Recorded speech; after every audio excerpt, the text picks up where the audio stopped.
அனைவருக்கும் அன்பான வணக்கங்கள். மனித உறவுகள் சில நேரங்களில் ஏன் வேதனை அளிக்கிறது என்று கேட்டிருக்கிறீர்கள். மனித உறவுகள் என்பது மற்ற விலங்குகளுக்கு இல்லாத அளவு மனிதனிடம் இருக்கக்கூடிய உறவுகள் புரிதலோடு இருக்கக்கூடிய உறவுகள். தேவையின் அடிப்படையில் ஒருவரை ஒருவர் நட்பு கொண்டு பாராட்டி உறவுகளாக இருப்பது என்ற ஒரு தன்மையை தாண்டி எந்த தேவையும் இல்லாமல் ஒருவரின் மீது இருக்கக்கூடிய புரிதல், அன்பு போன்றவற்றின் காரணமாக மனிதன் மட்டும்தான் ஒரு உறவுகளை மெயின்டைன் பண்ண முடியும். மற்ற விலங்குகள் எல்லாம் ஏதேனும் ஒரு தேவைகளுக்காக மற்ற உயிர்களை ஒன்றுக்கொன்று சார்ந்திருக்கின்றன. அது உடலியல் தேவையாக இருக்கலாம், உணவு தேவையாக இருக்கலாம். ஆனால் மனிதனுக்கு மட்டுமே புரிதலின் அடிப்படையில் மனிதனுடைய தேவைகள் உருவாக்கப்படுகின்றன. நம்மை நன்கு புரிந்து கொண்டவரை நாம் நேசிக்க வேண்டும், அல்லது நம்மை யாரெல்லாம் நன்கு புரிந்து கொள்கிறார்களோ அவர்களிடம் நல்ல உறவுகளை வைத்து கொள்ள வேண்டும். எப்படி நம்மளை புரிஞ்சுக்கிட்டது மாதிரி நம்மளும் மற்றவர்களையும் புரிந்து கொள்ள வேண்டும்.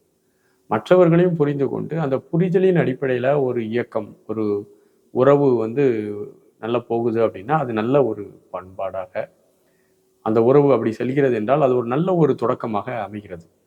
புரிதல் இல்லாமல் தான் செய்வது சரி என்றும் அவர்கள் செய்வது சரி என்றும் விவாதித்து கொண்டு சண்டையிட்டு கொண்டு வாழ்நாள் முழுவதும் அந்த உறவை பிரச்சனைக்குரிய உறவாக மாற்றக்கூடிய பழக்கமும் இன்னைக்கு நிறைய பார்க்குறோம். ஒரு காலத்தில் மனப்பக்குவம், ஏற்றுக்கொள்ளக்கூடிய தன்மை, விட்டு கொடுத்தல், தியாகம், சகிப்புத்தன்மை போன்ற உயர்ந்த குணங்கள் மனிதர்களிடம் இருந்து கொண்டிருந்தது. இன்றைக்கு அந்த குணங்கள் எல்லாம் வெகுவாக குறைந்து எல்லோருமே கணக்கு பார்த்து வாழக்கூடிய கட்டத்துக்கு வந்துட்டோம். உனக்கு நான் இவ்வளவு செய்திருக்கிறேன், நீ எனக்கு என்ன செஞ்சிருக்கிற, நான் உன்கிட்ட நல்லா தானே பேசுனேன், நீ என்கிட்ட ஏன் நல்லா பேசலை இப்படின்னு சொல்லி நம்ம இன்னைக்கு உறவுகளுக்குள்ள அதிகமான சிக்கல் இருக்குது. தாய் மகன், தாய் மகள், தந்தை மகன், தந்தை மகள், சகோதர சகோதரிகள், குடும்ப சுற்றத்தில் இருக்கக்கூடிய உறவுகள், சொந்தங்களினுடைய தன்மையில் இப்படின்னு சொல்லி உறவு விரிசல் ஆனது இன்னைக்கு நிறைய இருக்குது. அதுவும் குறிப்பாக கணவன் மனைவி ஆகிய ஒரு உறவுகளில் இன்னைக்கு அதிகமான ஒரு விரிசல் வருவதற்கு காரணமாகிறது. இதற்கு என்ன அப்படின்னா, ஒவ்வொருத்தரும் ஒருத்தரை நம்ம எதிர்பார்ப்பது என்பது மிகப்பெரிய ஒரு ஏமாற்றத்தை கொடுக்கக்கூடிய ஒன்றாக இருக்கிறது. நாம் எதிர்பார்க்கிறோம், நம்ம அறியாமலே நமக்கு அவங்க உதவி செய்யணும், அப்படி செய்யணும், இப்படி செய்யணும்னு எதிர்பார்க்கிறோம். ஒரு கணவனாக இருக்கிறவன் இப்படிலாம் செய்யணும்னு எதிர்பார்க்கிறோம். ஒரு மனைவியாக இருக்கிறவள் இப்படிலாம் செய்ய வேண்டும் என்று எதிர்பார்க்கிறோம். இந்த எதிர்பார்ப்புகள் அளவுக்கு அதிகமாக போகும்போது அந்த எதிர்பார்ப்புகளுக்கு ஒத்த ஒரு தன்மையில கணவனோ மனைவியோ அல்லது வேறு ஏதேனும் உறவுகளோ நடந்து கொள்ள முடியாத போது அந்த உறவு சிக்கல் ஏற்படுகிறது.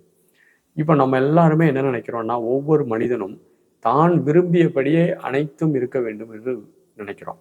இதே மாதிரிதான் அந்த உறவுகளும் தான் விரும்பியபடியே எல்லாமே இருக்கணும்னு நினைக்கிறாங்க. இந்த முரண்பாடு இருக்கிறது. ஒவ்வொரு மனிதனும் தன்னுடைய கருத்துக்கள் அளவுல வித்தியாசமான தன்மை கொண்டவன். அதே போல மற்றவர்களும் வித்தியாசமான தன்மை கொண்டவர்கள் தான். ஒவ்வொரு தனி மனிதனும் வித்தியாசமான கருத்துக்களை கொண்டவர்களாகத்தான் இருக்கிறார்கள். தன்னுடைய கருத்தை முழுவதும் மற்றவர்கள் ஏற்றுக்கொள்ள வேண்டும் அல்லது திணிக்க வேண்டும் என்று நினைக்கக்கூடாது. நம்முடைய கருத்தை மற்றவர்களுக்கு திணிக்க வேண்டும் என்று நினைக்கக்கூடாது.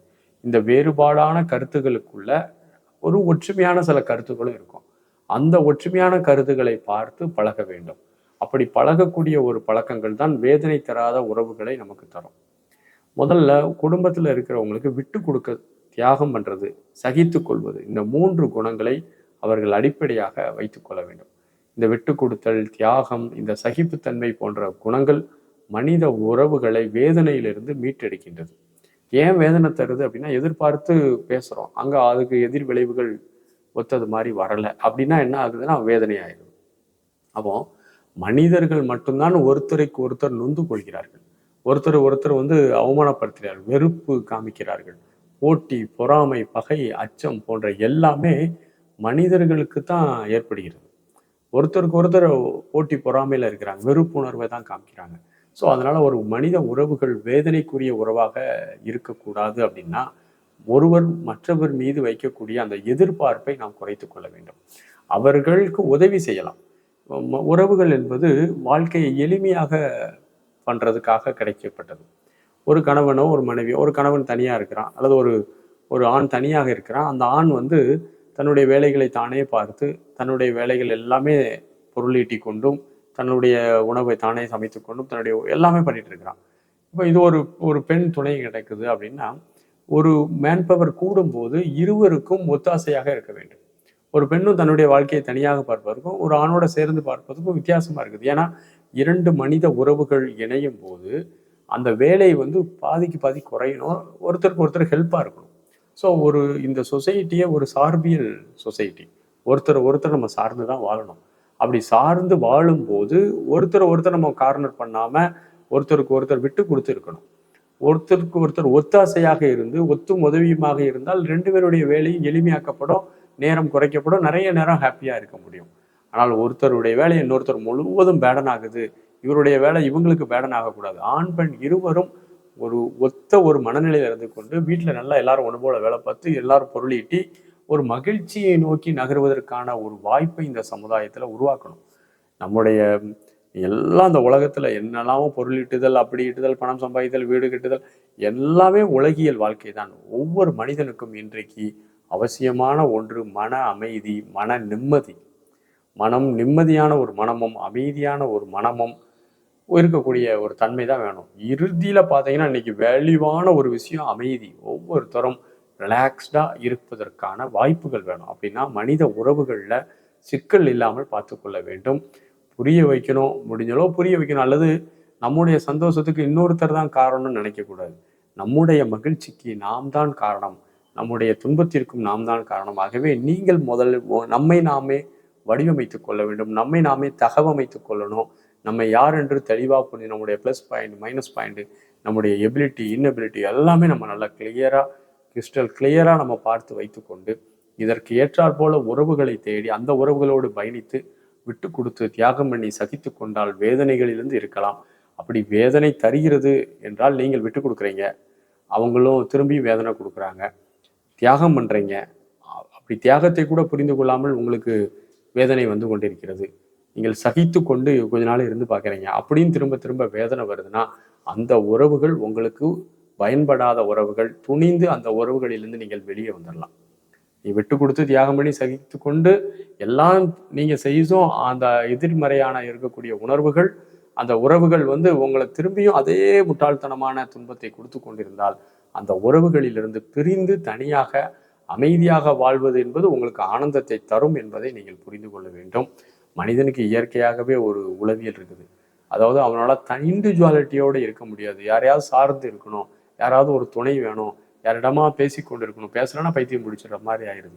ஸோ இந்த மாதிரியான உறவுகளில் நம்ம நிறைய கமிட்மெண்ட்ல இருக்கணும். பேசணும், கமிட்மெண்ட்டாக இருக்கும், டெய்லி பேசணும் அப்படின்னு ஒரு கட்டாயத்தில் இருக்கும். ஏன்னா நமக்கு அந்த உளவியல் தேவைப்படுது. நம்முடைய உளவியல் நம்மை நாமே சுயமாக சகித்து கொள்ள முடியல. நமக்கு செல்ஃபாக நம்ம மைண்டை ஹேண்டில் பண்ண முடியாத போது எஸ்கேப் ஆகும். இன்னொரு இடத்துல போய் பேசிக்கொண்டு அதில் நிறைய என்கேஜ் ஆகும்போது கொஞ்சம் ரிலாக்ஸாக இருக்கிறது மாதிரி இருக்குது. அதெல்லாம் உளவியல் ரீதியான குறைபாடுகள். நீங்கள் உங்களுக்குள் ஆனந்தமாக இருப்பதற்கான வித்தையை தெரிந்து கொண்டால் எந்த உறவுகள் இருந்தாலும் என்ன, உறவுகள் இல்லாட்டாலும் சரி, நீங்கள் எப்போதும் ஆனந்தமாக இருக்க முடியும். நீங்கள் மாற்ற வேண்டியது உங்களுடைய உள்ள சமநிலையை என்பதை நீங்கள் புரிந்து கொள்ள வேண்டும். நன்றி, வணக்கம்.